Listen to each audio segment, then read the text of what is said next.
Today we are diving into a topic that is so close to my heart, boundaries. I know, boundaries can feel like one of those buzzwords that we hear all the time, but trust me, they are the secret weapon to running a successful business and staying sane. As women running small businesses, we often feel the pressure to do it all, be everywhere, say yes to everything, and never ever let a ball drop. But let's be honest, trying to do everything doesn't work. It's exhausting, and worse, it can make showing up for your business on social media feel like a chore, and it can make you hate it. So today, we're talking all about the boundaries you need in place to make marketing your business on social media not just simpler, but more enjoyable too. And spoiler, these boundaries are also going to help you feel more at peace with how you show up online. But before we dive in, I just want to say thank you so much for taking the time to tune in to Show Up and Be Heard, the podcast that exists to help women like you simplify your business and your life so that you can stop feeling so overwhelmed.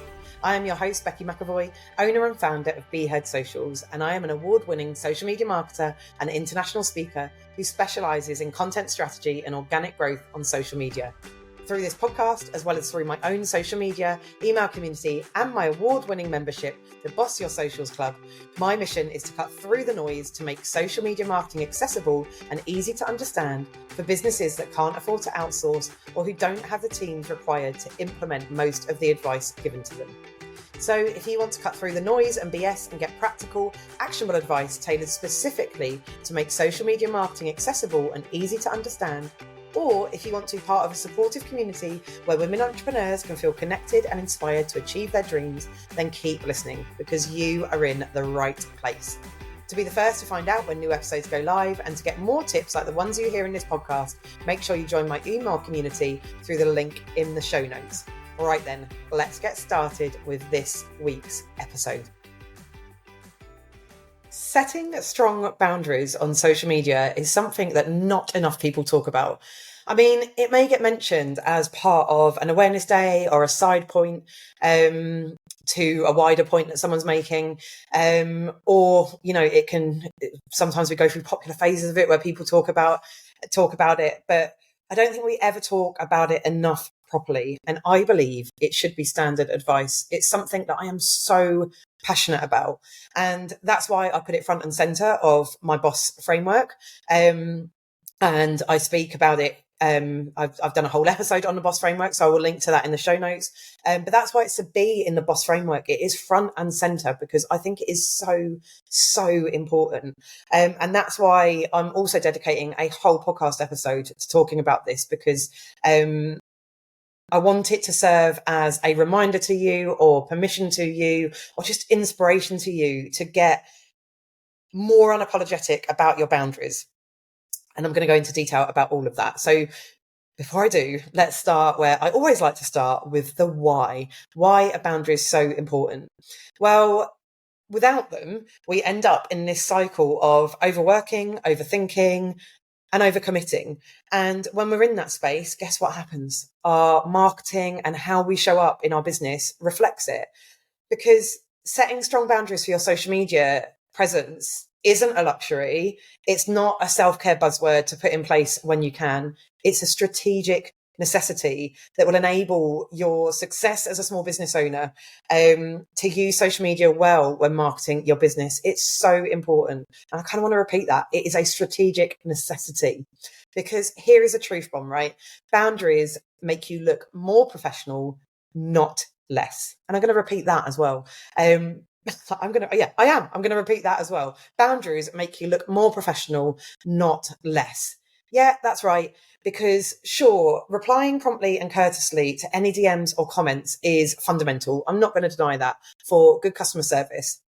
But applying a 24/7 approach to this will likely lead to eventual burnout and actually can result in inferior customer experience and is the quickest way for you to resent having to be on social media. The key is striking the right balance between being available and giving good customer service and protecting your own mental health and well-being by doing things like setting work hours and establishing response time expectations. The good news is that platforms like Instagram and LinkedIn and the other platforms, Instagram especially actually, have a ton of features that you can use to help you set your strong boundaries, including being able to set time limits, manage notifications, blocking and muting people, setting up auto responses or saved responses, pinning key messages for anyone who visits your profile to see first. There's loads of them out there that will just help you, once you know what you want your boundaries to be, to set those boundaries and stick to those boundaries. The best news is that when you do these, when you do set these strong boundaries, you will enhance your productivity. I know, wild, right? Protect your mental health and spend more time on your core business activities. And what business owner doesn't want that? What business owner doesn't want to be more productive with better mental health, spending more time on their core business? So let me get it, now we've gone through the why, let me talk about what boundaries you should have in place. And the first ones I'm going to talk about are going to be about boundaries to reduce your overwhelm. And I'm going to break the first one down into, I'm going to break the boundaries within reducing your overwhelm down into three key areas. And those key areas are time, energy, and mindset. So starting with time, decide when you're going to work on social media and when you're not. I know that sounds really obvious and really simple, but not enough people do this. And I think it's because it's attached to our phone, and it can seep into our personal lives really, really easily. So block out time in your week for engagement, deciding when you're going to engage and how you're going to engage. I have it in my calendar, in my diary, set out what I'm going to do each day. And if you've listened to previous episodes, I feel like I talk about this in every episode because I'm so passionate about it. But I've done an episode on what engagement really means and how to do it. I'll link to that in the show notes so that you can go more into detail about that. But I only spend 15 minutes a day on it. 15 minutes a working day. Actually, that's important as well. Because I only work 4 days a week. So I'm not doing it 7 days a week. I do it per working day. What you do will just depend on what works for you. But block out the time in your week to do it and stick to that time. Also, block out time in your month for content planning and creation, or your week, depending how you want to do it. This could be a couple of hours on a Monday, or even a whole morning once or twice a month to batch create, depending on how far you want to go ahead. Now, I do this with my content. I promise you, this is the best way to reduce overwhelm because it saves you so much time. Not only do you spend less time overall on your social media, you're also doing it less regularly. So when you're creating a post every single day or every time you need to post, it can just feel like you've only just created your last one. And this is a brilliant way to take away that feeling. Now, I batch my content a month ahead. You don't need to do that. I do it in my accountability and action session. So that's my time. I spend about 5 hours on it a month in 2 different blocks because I do it alongside my members because it's just a nice space to do it, doing it alongside other people doing the same thing. But some of my members in there don't go a month ahead because they don't want to, and that doesn't align with them. So I'm not saying you have to get really far ahead of yourself, but even just getting a few days ahead of yourself really reduces that overwhelm. And have it as, I think when you reframe it as a boundary, and this is one of my boundaries to not feel so overwhelmed with social media marketing, I'm going to block out time. You can start to take it more seriously rather than seeing it as an add-on to your to-do list. It's something that you're doing to keep your boundaries in place.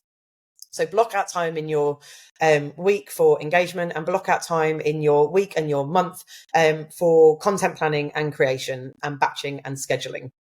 That's the first one in time boundaries. Second one, turn off notifications. Seriously, your phone does not need to buzz every time someone likes a post or leaves a comment. Like, I know it's quite nice. It gives you a bit of a dopamine effect, but when it's happening constantly, it gets a lot, and it distracts you from the other things you're meant to be doing, whether that's work or not working. So set times to check in. You'll still get that dopamine hit when you check in and you see the people that have engaged with you.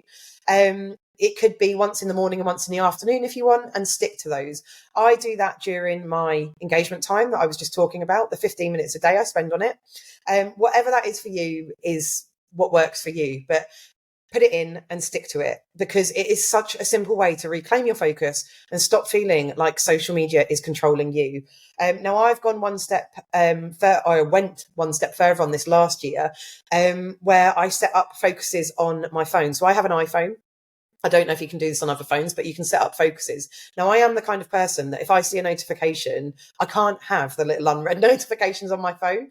So I'd always think I was sticking to my boundaries by going, right, I'm just going to go in, just mark that unread or whatever. But it distracted me because you know what social media is like. Once you go in, you sort of can fall down a rabbit hole, or it's made you think of something. And then all of a sudden, I'm getting irritated with the kids asking me questions because I've been distracted by the thing on my phone. And I'm being honest with that. That doesn't sound very nice, but it's true. And I can put money on the fact that lots of you will relate to that.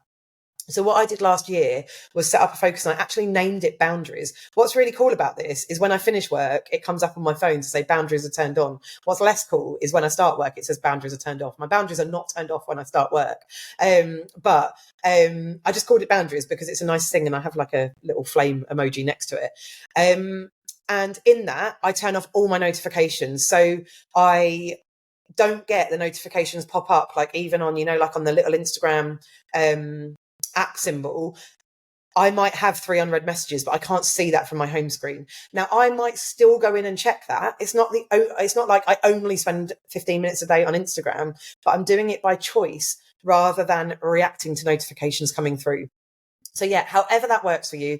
I also have no notifications over the weekend, and I haven't done it yet, but I'm going to. Whilst this has prompted me to remind me, I'm going to set up an annual leave focus as well, so that because obviously when I'm on annual leave, the notifications come up during my working hours as they normally would. So I'm going to set up one of those. So whatever that looks like for you, you don't have to copy what I've done, but decide what that looks like for you and turn off those notifications in whatever way works best for you.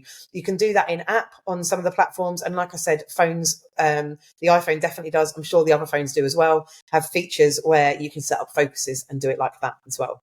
So block out your time, turn off your notifications. Final one that I'm going to mention today on time is to set limits on how much time you spend scrolling and engaging. Now, I've already touched on this a little bit, but also how much time you spend scrolling, because it's really easy to fall into the comparison trap or lose an hour without even realizing it. I'm guilty of that. So be intentional with how you are using social media. Use that time to engage with your audience instead. If you've blocked out the time to engage, then make sure that's what you're doing and you don't fall down a rabbit hole. Like I said earlier, I've got a whole episode dedicated to engagement that I've done in season 2, I think it was, but I will link to it in the show notes. And I give loads of tips in there about how you can be really intentional with that time and practical things that you can do to make sure that you don't fall down the rabbit hole. So if you need a bit more help with that, go and listen to that episode. Okay, so that is time boundaries that you need. Block out time for engagement, content planning, and creation.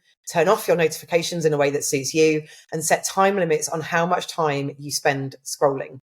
Okay, so the next one, energy boundaries. One thing I want you to remember is not every single task deserves your energy. So automate and schedule where you can. Tools like scheduling apps or repurposing content from previous content can work really well. If you are struggling creatively and you're putting content together, go back through and repurpose lots of your old content. That's a really, really good thing to do. Like I said, and I've already spoken about in this episode, and I've spoken about in lots of other episodes, I strongly recommend scheduling. You can do that through Meta Business Suite for Meta platforms, so Facebook, Instagram, that kind of stuff. Or you can do it through external schedulers and external apps.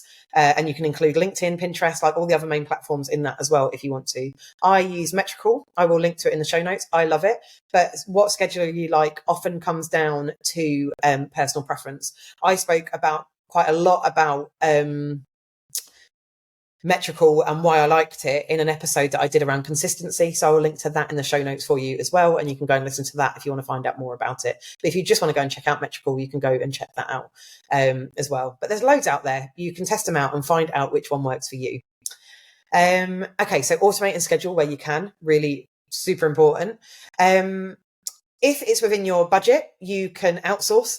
That could be getting somebody to handle engagement for you, or a social media manager to create content for you, or this is a package I offer actually, content strategy. And that is a bit of a shameless plug, but it does work. I'm currently at capacity with content strategy services, but you can go and check out what I offer on that if you want to. Or it could be coming into memberships like the Boss Your Socials Club. Again, another shameless plug, but I'm not saying you have to sign up for it, but if you want the help with it and you want to reduce time, outsource it. Boss Your Socials Club, whilst you create the content yourself, does outsource a lot of the mental load. And that's why loads and loads of my members like it. So if that's something that interests you, I will link to that in the show notes as well, and you can come check it out. Or like I said, if it's within your budget and you really, really dislike it, outsource parts of it that you really, really don't like the content creation. And if you can afford that, then absolutely do that. I'm a big fan of outsourcing, and I outsource many of the things that I don't like doing, not social media, because I do like doing it. But yeah, if it's within your budget, outsource, save your energy. Final point on energy that I want to make is a really important one for me: curating your feed. So make sure the accounts that you're following fill your cup rather than drain it. If something doesn't serve you, here is your permission to hit that mute button or hit the unfollow button. Use it to your heart's content. It's not personal, it's self-care, it's boundaries. And do you know what? I sometimes often the negative emotions that social media can trigger in you, not even often, pretty much all the time, the negative emotions that social media can trigger in you is something about you. It's not about the content you're seeing. So sometimes I mute people I really like. I mute friends. I mute competitors that I'm connected with because I really like them, but I don't want to see their content because I don't want to fall down the comparison trap. It's not about not liking the person in the same way that someone muting you or unfollowing you. It's not about you, and it's not even necessarily always about them. It's about what's best for both of you. So yeah, curate your feed, and train the algorithm to know what you want to see. I know lots of people hate the algorithm, and it's seen as that dreaded A word working against you. It's really not working against you. It is trying to work out what you want to see. So if you are almost like doom scrolling, revenge. That's not the word I'm looking for, but basically you're almost hate scrolling, like you're consuming content you don't want to see. What you're actually telling the algorithm, if you're spending time looking at it, is that you like seeing it. So it's trying to show you more of that.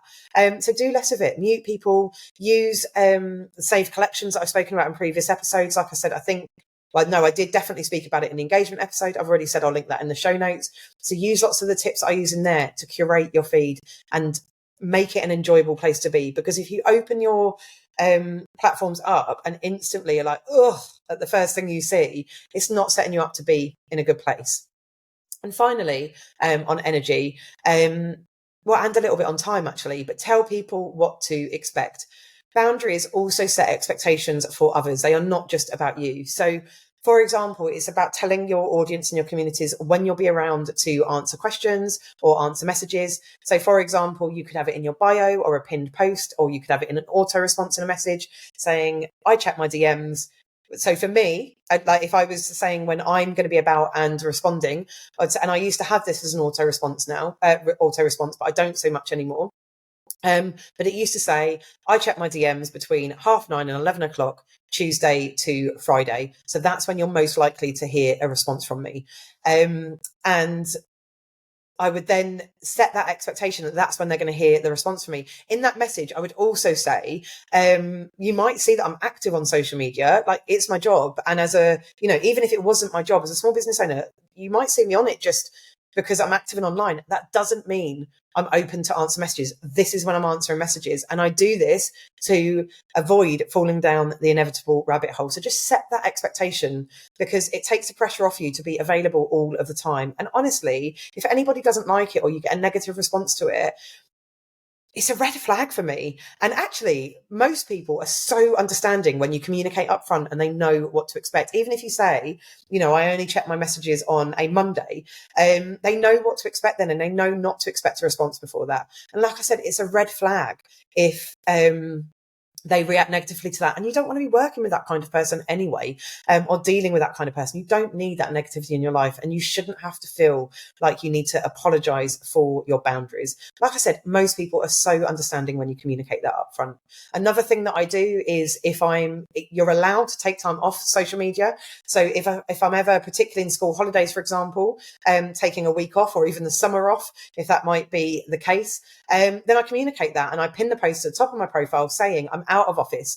And if you've ever seen me post it, it's a carousel of images that tells people where they can find other information whilst I'm gone. I very clearly say when I'm going to be back and when I'm going to answer messages. And like I said, if during that time people get annoyed that I haven't responded, then that's about them. And I'm all right with that, because it's a big red flag to me that that's not the kind of person that I want in my business or my life.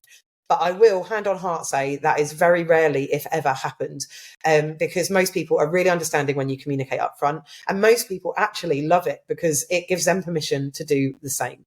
So yeah, those are the ones for your energy. Automate and schedule whatever you can. Outsource if it's within your budget. Curate your feed and tell people what to expect. So the final area that I said I was going to talk about was mindset boundaries. And this one is a game changer because we know mindset is the key to being successful at so many things. So the first one I want to say is stop feeling guilty about stepping away. You do not need to be available 24/7. I've said that a couple of times already, but I'm saying it again because it's really important. Trust that your audience, your followers, your community will still be there when you return, because they will be. And like I just said, if they're not, red flag. And I'm okay with that because my boundaries are important to me. So stop feeling guilty is very simply said. But you do just have to ditch that guilt. And it becomes easier, I think, when you put lots of these boundaries in place to do that, because you are being really communicative about what you want and what you need. And that's okay. So lots of these are much bigger than what I'm saying. I appreciate that, but that's mindset for you. And they are things you need to work on. But that's the first one, stop feeling guilty. The second one is stop striving for perfection. And hello, recovering perfectionist, people pleaser over here. Like, I'm your mate. I know that it's hard. I really, really get that. But it's not about being perfect. We just need to stop striving for that, because it will make us all happier people. And since, it's an ongoing journey for me, but it's definitely made me happier and lighter doing it. Social media is meant to be social. It's not meant to be a gallery of flawless masterpieces. And, we hear people all the time moan about how social media is a highlight reel and all that kind of stuff. So post a slightly messy caption, use less hashtags instead of waiting for the perfect 30. Done is better than perfect in every instant. Post that story. Even if you don't think you look quite right, post it, because people appreciate that. People relate to that. It's human. And, like I said, people complain about it being a highlight reel. I'm really passionate about making it less of that. I mean, don't get me wrong. My social media is still effectively highlights, because you can't possibly see everything that happens in the 24 hours of my day through what I post on social media. But stop striving for perfection. Feel more confident to show up as yourself, as you are. And you'll see it in mine. Like, I joke all the time that I show up as a messy, chaotic person that I am. I'm still good at my job. I'm still really bloody good at my job. And if people don't like the way that I am, then they're not right for me. And that's okay. So yeah, stop feeling guilty and about stepping away. Stop striving for perfection. And I'm going to mention it again, just because I think it's really important, but I will try not to go on and on about it. I just want to mention it again to reiterate it. If in doubt, unfollow or mute. If someone's content triggers comparison, or just doesn't feel aligned, or just makes you feel a little bit rubbish, that's all right. Just protect your energy and hit that mute or unfollow button, whichever one works in the circumstance that you're in, because your energy is more important than keeping up appearances. And the best way that you can show up in your business is to protect your peace of mind and protect your energy. So be unapologetic about that. And also remember that you don't have to tell people that you're muting them, and they won't know that you're muting them. And you can go back in and unmute them. It might just be a period that you're going through. And so yeah, if in doubt, unfollow or mute. So those are my boundaries that are all around reducing the overwhelm. What I'm going to talk about a little bit now before I finish up is boundaries that make marketing, social media more fun. So let's talk about how we can make social media fun again, or if I'm not going to make it fun, just make you hate it a little bit less, or just enjoy it slightly more.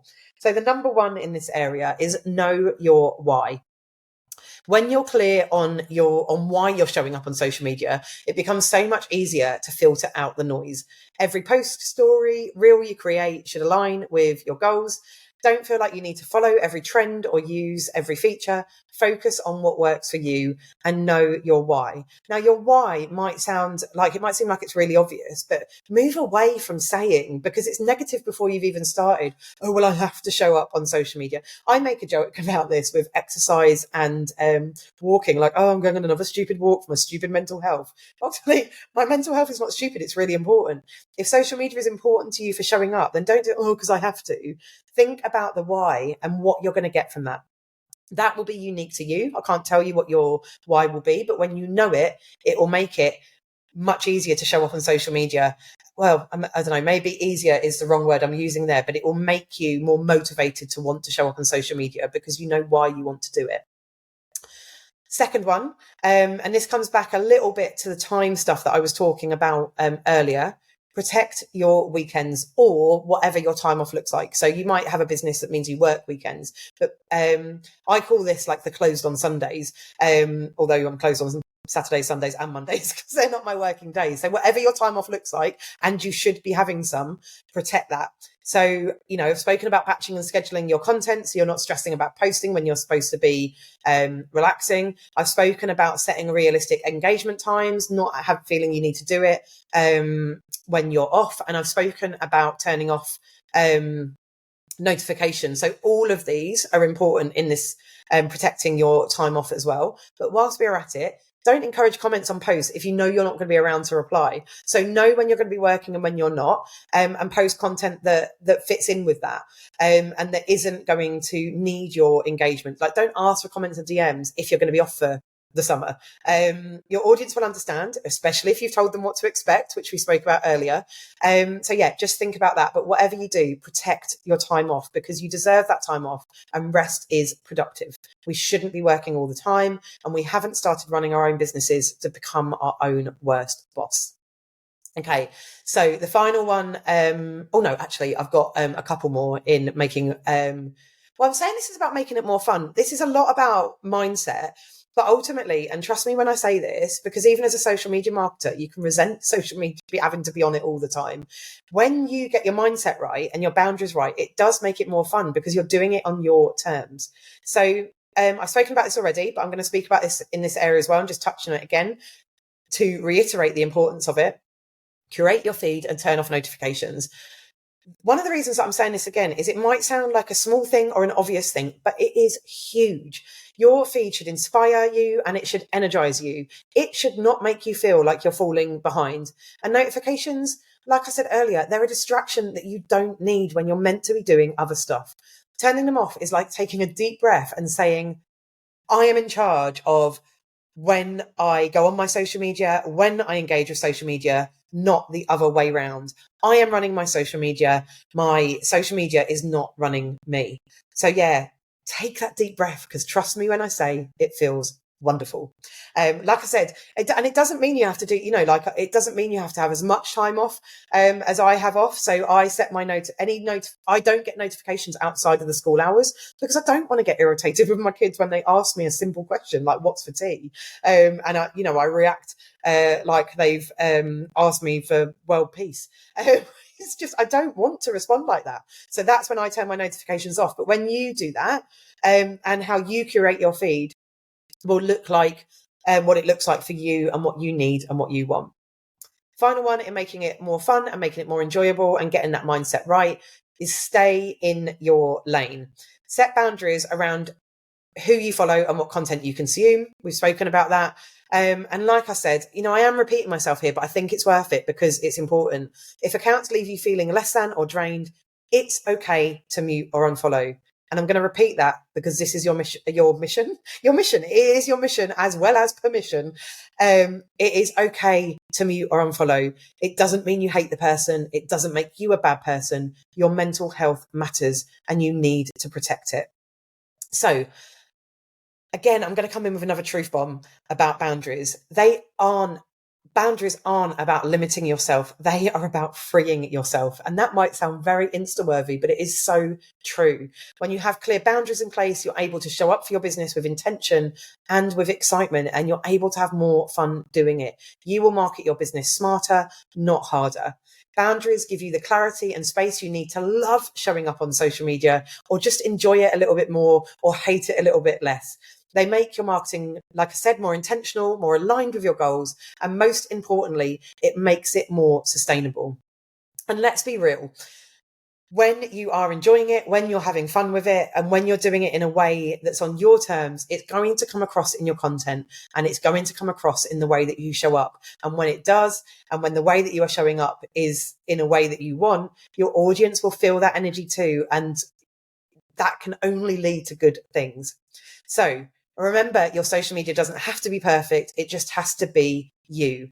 Boundaries give you the space to create from a place of ease instead of pressure. And when you're at ease, your audience will feel it too, and they'll connect with you on a much deeper level. And what your boundaries are might change depending on your circumstances of what, my boundaries change in the summer holidays. I put extra boundaries in place, or school holidays in general, actually, because I'm taking the time off with my kids. My boundaries change when I'm going through really difficult personal stuff.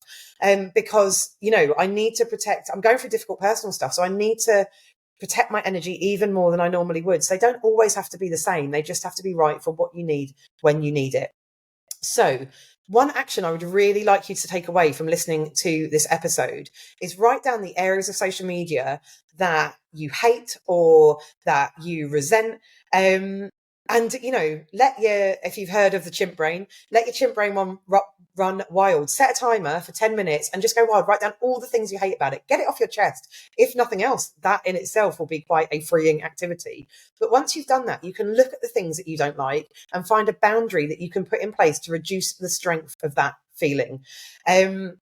So, for example, it could be, I hate that. I'm always snapping at my kids. I talk about that. I'm honest and I'm real. I'm not snapping at my kids all the time, but I have found myself doing it because I've been distracted by social media, and I hate feeling like that. So what's a boundary that I can put in place? I can turn off notifications. I hate that I feel like I'm working 24/7. Well, what's the boundary that I can put in place? I can set expectations of when I'm going to be around and when I'm going to do certain things. I hate the fact that I feel like I'm always creating content. What's a boundary that I can put in place? I can create my content in batches and schedule it. So there's boundaries for almost everything you hate. And if you can't find one, drop me a message and let me know, and we'll come up with one together, because you need these boundaries. They're so important. I'm so passionate about you and about you. I am passionate about you, and I'm passionate about this. I want you to set those boundaries that you need unapologetically. You have got this. And the one final thing I want to say is, if you found this episode helpful, and you know another business owner that needs to hear it, because, I'd say this about every single episode. I'd love you to share all of my episodes, but I'm so passionate about spreading the boundaries message, especially to other women-owned businesses, because like I said at the start, we are the worst for feeling like we have to be everything to everyone. So if you love this episode, if you found it helpful, please share it on your own social media with another business owner who might need to hear this and help them too. So until next time, remember that boundaries aren't just a tool, they are a gift that you give yourself and your business. Thank you so much for listening to Show Up and Be Heard, but please don't go without telling me your name. I genuinely love meeting new people and making new connections. So if you don't already, I'd love it if you'd come find me on Instagram, LinkedIn or Facebook and drop me a message to say hello and let me know what you thought of the episode. The link to all my socials are in the show notes. And of course, if you enjoyed this episode or found it useful, then I'd really appreciate it if you could take just a few minutes to give it a review on whatever platform you are listening on, because every one I get really does make me do a little squeal and a big happy dance.